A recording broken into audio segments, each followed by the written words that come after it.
O verão começou no dia 21 de dezembro e segue até o dia 20 de março. 2020 terminou com o fenômeno Laninha, que influencia a estação mais quente do ano.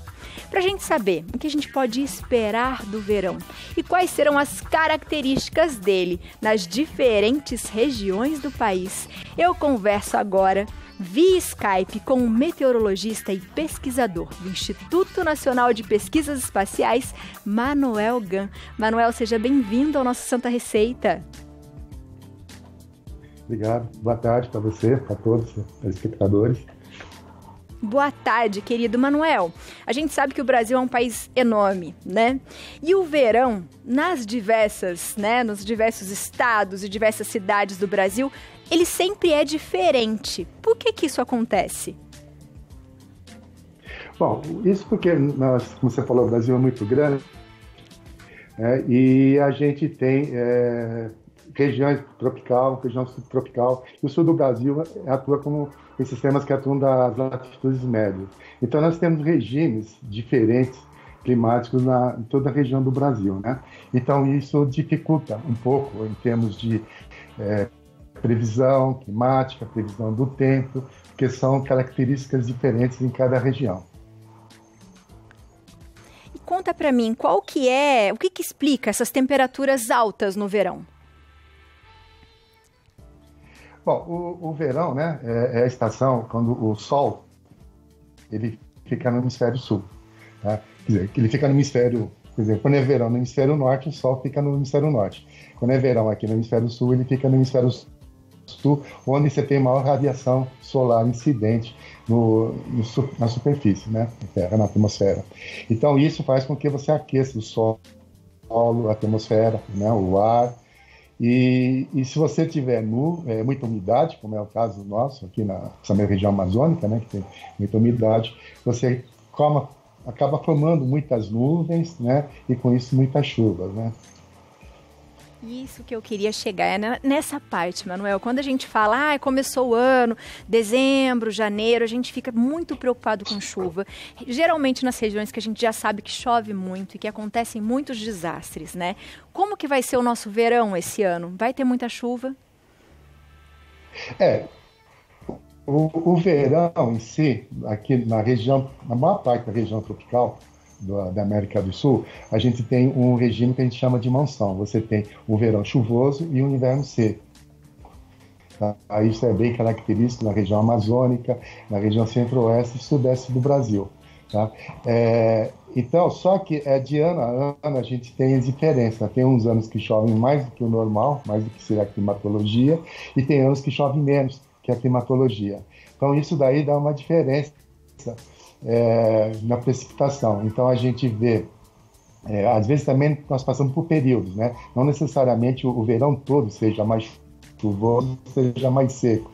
Às vezes você tem parte, às vezes dezembro chove muito, depois janeiro, fevereiro seca, ou às vezes ao contrário, tá? Então isso acontece muito em qualquer região do globo, né? Você tem, porque não é só a posição do Sol que afeta na precipitação. Você tem a atmosfera como um todo, que tem muitas ondas, e cada onda tem um comportamento diferente, atua de uma forma diferente. Então, além dessa parte que a gente tem da variação da posição do Sol, né, a gente tem essa influência, às vezes, influências remotas de outras regiões do globo, né, acaba afetando aqui na nossa região do Brasil. Um exemplo, né, como você falou na abertura desse tema agora, é que o fenômeno de Laninha, né, que as águas mais frias lá no Pacífico tropical acaba afetando na precipitação e na temperatura aqui na nossa região. Então, tem toda uma complexidade na atmosfera, né? E existe alguma região do país que a gente deve ficar mais atento nesse período, que sempre acontece mesmo isso? Nessa época de verão, em janeiro, a gente tem muita chuva na região centro-oeste, sudeste e região amazônica.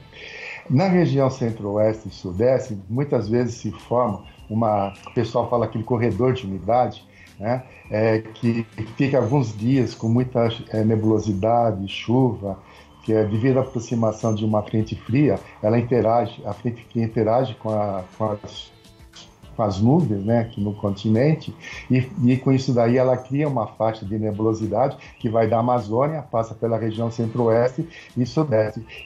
E às vezes a situação fica uma semana, 15 dias chovendo. É o que a gente chama de zona de convergência do Atlântico Sul, ZACAS, né? Hoje em dia o pessoal já ouviu falar, né, nas previsões de tempo, na televisão, no rádio.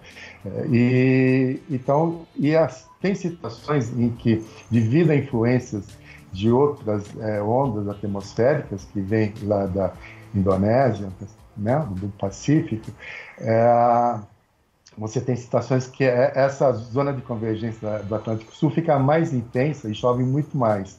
Tem vezes que ela fica mais fraca, então tem situações assim que às vezes é difícil de prever, né?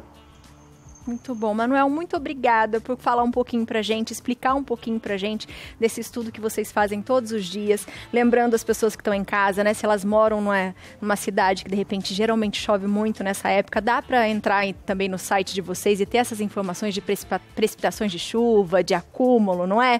Então acho que a gente consegue também observar e ficar um pouco de olho. Seja sempre muito bem-vindo ao nosso programa. Obrigado, foi um prazer participar do programa de vocês.